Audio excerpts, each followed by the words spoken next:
soul starts to linger, it's home I know.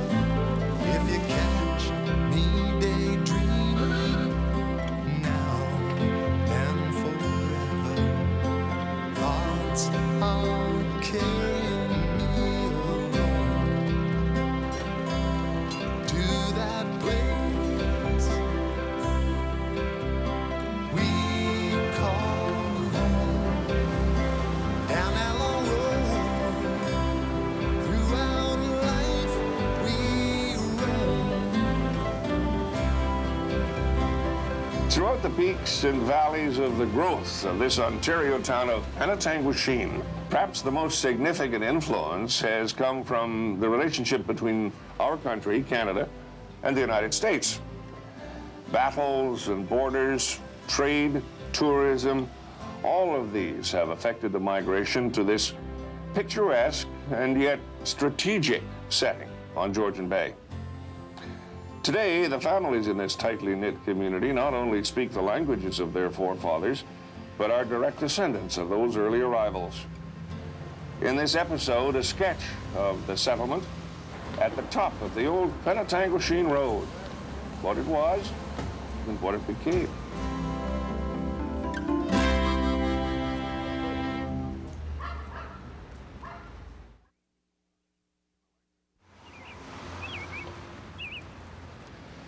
Penetanguishene means, in the language of the Algonquin Abenaki tribe, the place of the rolling white sands.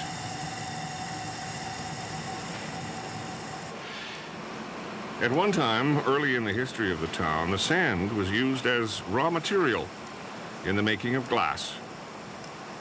Today, Tim Lauren, after studying and working in other regions, has come back to his roots and practices his specialized field, art in the medium of glass. His work is represented in many prestigious collections, including the Corning Museum of Glass in New York and the Royal Ontario Museum.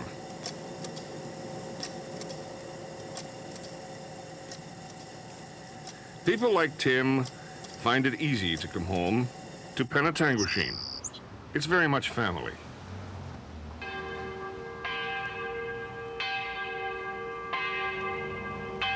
The Bells of St. Anne's, a timeless song of praise to Father Brebeuf and his fellow Jesuits who were martyred nearby in the 1600s. Since the dedication of the bells in 1909, they have metered day-to-day life in this community. Another link to the past is the inseparable relationship of the town to the waters of Lake Huron's Georgian Bay, sometimes called the Sixth Great Lake.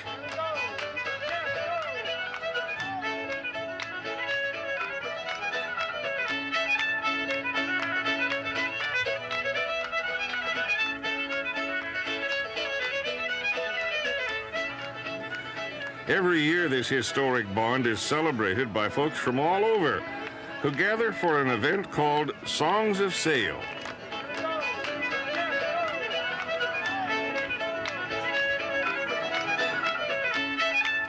Staged at the historic naval and military establishments in Penetanguishene Bay, this festival of traditional songs, stories of the sea and sailing, is a tribute to the first non-native settlement on these shores. The reconstructed site interprets activities here in the 1800s, when a bustling community of 100 people existed. The base was the stronghold of British naval power on the Upper Lakes. Those who gather to celebrate also come to learn of the early history.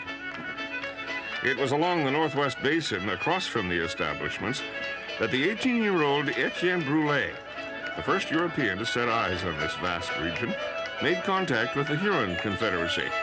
Brulé was followed by his leader, Samuel de Champlain, in 1615. Nearly 180 years after this event, a small brigade of canoes worked its way down the bay. The head of the party was the first Lieutenant Governor of Upper Canada. John Bayfield is an interpreter and historian. Governor Simcoe came up into this area to look for a suitable harbour to protect a northwest route. The problem was that The Americans, after the War of Independence, were not getting on very well with the British at that time. And the lower lakes were no longer really safe for trade. Boats were being seized, and the Northwest Company was putting a lot of pressure on Simcoe to find an alternative route.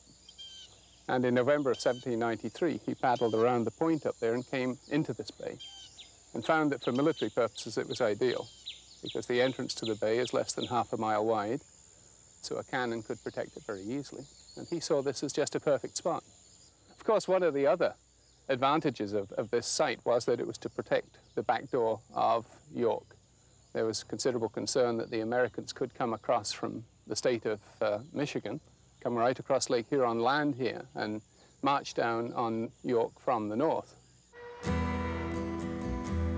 Penetanguishene bids fair to become the most considerable town in Upper Canada, as the passage to the northwest will be established here. So wrote Simcoe to the Lords of the British Privy Council. Penetanguishene's main street speaks of the time of battle with the Americans in 1812 and 13 that finally prompted the government into action. The renowned Tiger Dunlop and his 89th Regiment pushed a road through from Lake Simcoe, and so began the foundation for the naval and military establishments. When hostilities subsided, the settling of the territories would impact even greater. It really took off in the late 1820s when the British government finally concluded a boundary agreement with the United States. And this transferred some Canadian territory to the States, and in fact we lost Drummond Island. And that was significant because when Drummond Island was lost, then all the inhabitants of Drummond Island, which included not just military personnel, but a lot of fur traders and their families and voyageurs, all had to evacuate. And they were brought down here on a small flotilla, and most of the voyageurs were given land on the far side of the bay. And in fact, in Penetang, you'll still find some of the older people will talk about the other side of the bay as the American side, because these people are coming from what was then America. And some of the main players in the history of Penetang came at that point. And they established their businesses on Water Street in Penetang. And the interesting thing about Water Street today is that it's now about a quarter of a mile from the water. But at that time, that's where a canoe could get right up to Water Street and come right up to the fur trading posts there, which attracted buyers from Europe and from all over North America. Stories have it that the back of that building, at the beginning of the century, had iron rings mounted in the back because boats were tied up to that back of that building. And when you go and look at it today and see the distance down to the shore, that's a remarkable thing.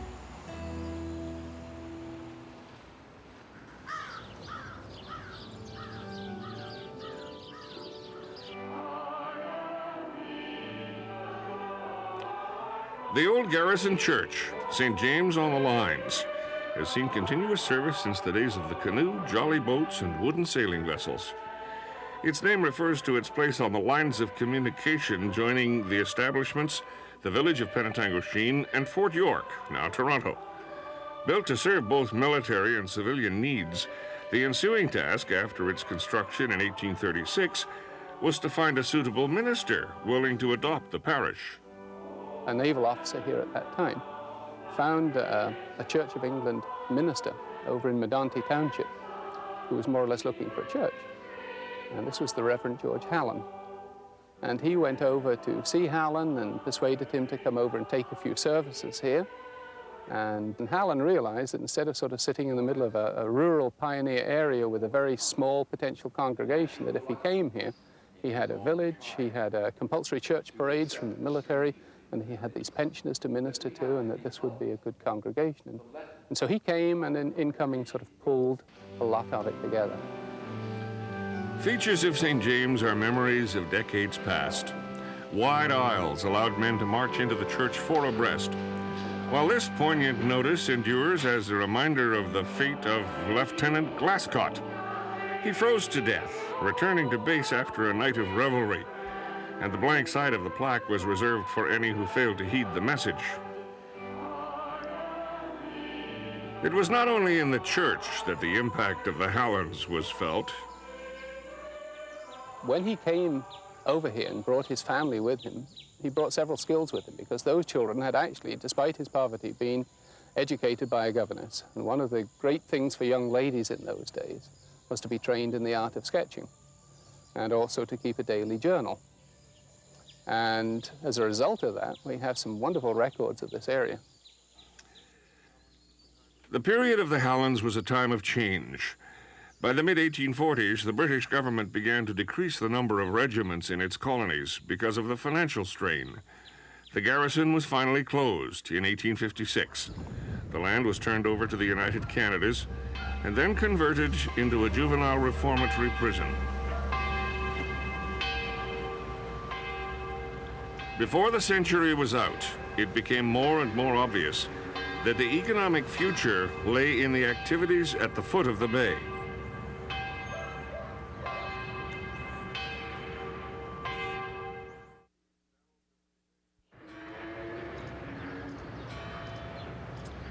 One of these bells of St. Anne's was taken from a captured American schooner, and they are reminiscent of centuries past.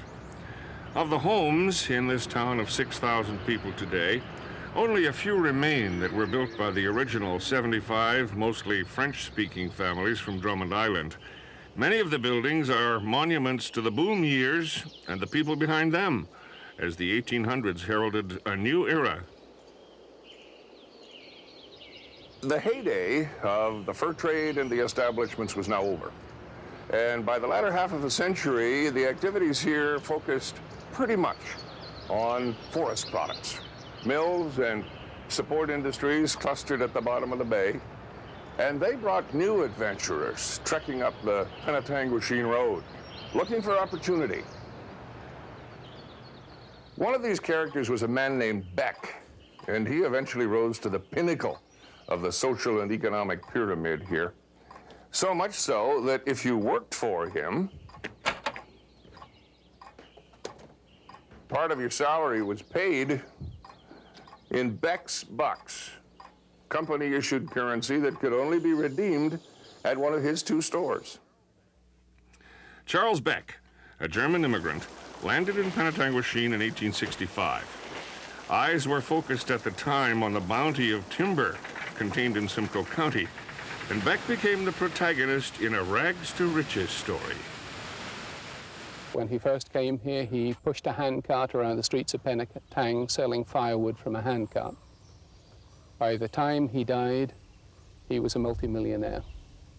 He built a fine mansion that stands on Fox Street today, and he built several mills in town. His enterprise jostled with others, McGibbon and Firstbrook, in the manufacture of lathing, boxes, wooden pails, and tubs. The arrival of the North Simcoe Railway, aided by financing from the town's industrialists, ensured year-round export. Tied to the thriving industry was increased demand for raw materials. By the time we got to the beginning of the 20th century, they were lumbering up north of Manitoulin and right through as far as Sault Ste. Marie and towing huge rafts of logs down here. And those rafts of logs, the log booms, were so big that they could not be brought through the half-mile wide entrance to Penetang Bay, and they had to anchor outside and break them into smaller booms and bring them into the mills here. Most of the logs were stamped with the destination mills mark. And there was an interesting group of people who lived just over in the Northwest Basin who had small boats, and they were called the Penetang Log Pickers Association. And the Penetang Log Pickers Association's job was scouring the shoreline of the 30,000 islands, finding stray logs and checking the mark on them and returning them to the appropriate mills, and that's how they made their living. An influx of population from Quebec set up farms and took jobs in the wood operations. Gil Robillard remembers when Beck ran the most modern mill in Upper Canada, with timbering limits covering hundreds of square miles. And the bay here, certainly at the south end, was just covered with logs, and I remember as kids we would run across these logs so you could virtually cross the bay just on the logs that were floating there. for a long time, 80% of our population here were basically French that worked in all these places, the sawmills and the general factories that were in the area. It was around 1912, I think. In that year, there was 50 million board feet of lumber cut in this town in 1 year, and Beck produced more than half of it. The more things change, the more they remain the same. Penetanguishene mills found competition from imported lumber during years of reciprocity a threat to survival. Beck would vehemently raise the issue with the government of the day. There are letters in existence that reveal correspondence between Beck and Laurier complaining about free trade, and very timely to consider those now, perhaps. But there were a lot of concerns about whether this trade would be able to keep going with the United States. The early 1900s and the birth of tourism. The once gateway to the fur and lumber trade, Penetanguishene's waterfront now hummed with the excitement of visitors coming from afar to discover the unparalleled beauty of Georgian Bay. Resorts like the Grand Penetanguishene Hotel quickly became the place to while away the lazy summer days.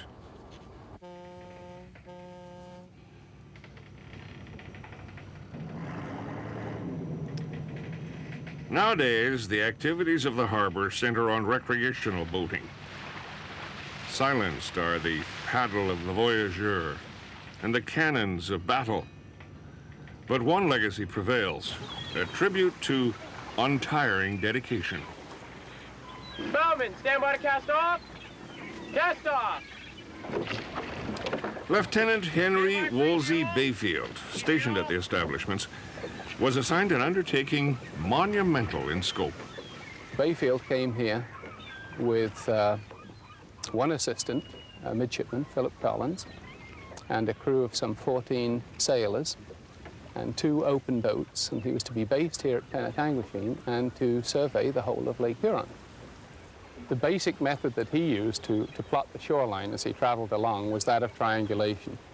And when you do that, you take a compass reading on a particular point on the shore that's visible to you, and then you travel a certain distance, which you measure in the water, and then you take another compass reading on that same point. And so you have the baseline, and you have 2 angles, and you can triangulate, and at the point of the triangle, you can find out exactly where that spot is. And you just keep repeating these triangles all along the shore. Rosemary Vivian. Bayfield was a very special person. He was very dedicated to his work. He wrote in his diary that his whole purpose in doing the Great Lakes surveys was to do them with such a degree of accuracy that they would never have to be done again. And that was in 1820, so that was really a remarkable goal.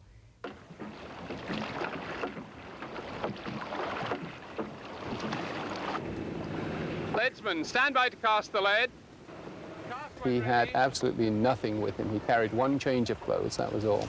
With the survey equipment they had to carry in the boat, there was no room for anything in the way of camp furnishings, not even a tent, with the result that they either slept in the boat or they slept on a rock or under a tree. And if the weather was really bad, they put one of the sails of the boats over a branch and slept under that. And imagine living under those conditions from spring right through until the end of the year, 6 or 8 months out in open boats in all weathers. He received letters from his commanding officer in Kingston telling him that he had to have his crew and himself back to Penetanguishene by early November because they knew he would stay out until December in the snow and in the ice. And then he came back here, and in the wintertime, he for 3 years, he had a cabin just down the road here. And he would turn draftsman for the winter months, and all the notes that he'd made through the summer would have to be turned into maps. So here was this young man given this tremendous responsibility of doing this survey, given a 16-year-old boy as his assistant, and he had to produce an accurate map of Lake Huron.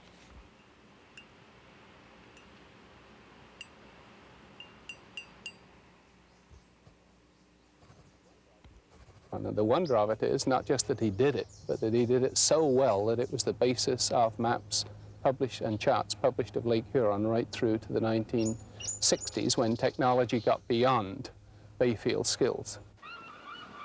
Go down, your blood red roses, go down. Dear old mother, she wrote to me. Go down, your blood red roses, go down. The sun come on from sea.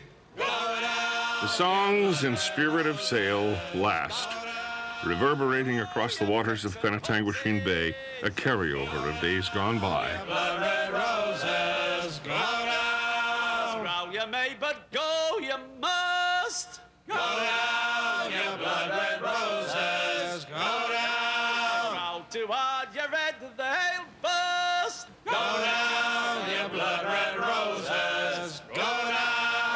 Oh, you pinks and posies. Go down, The festival continues to keep alive the folklore of a people, as the historic and naval establishments stand to remind us of the shaping of a nation.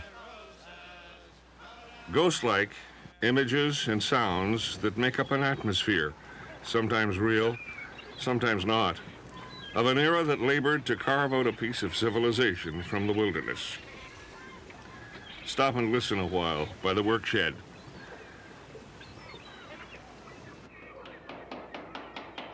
Charlie Allen is one of the few remaining shipwrights once numerous on the Great Lakes.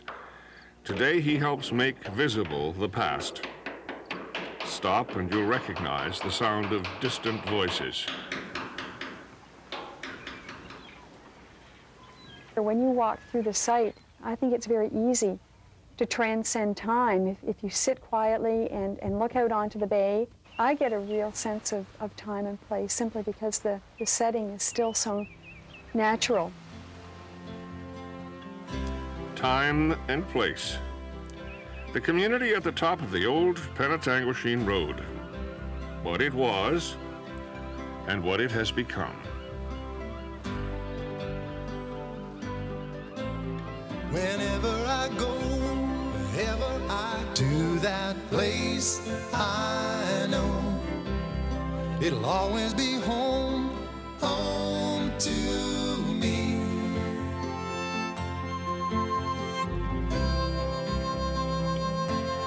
To that place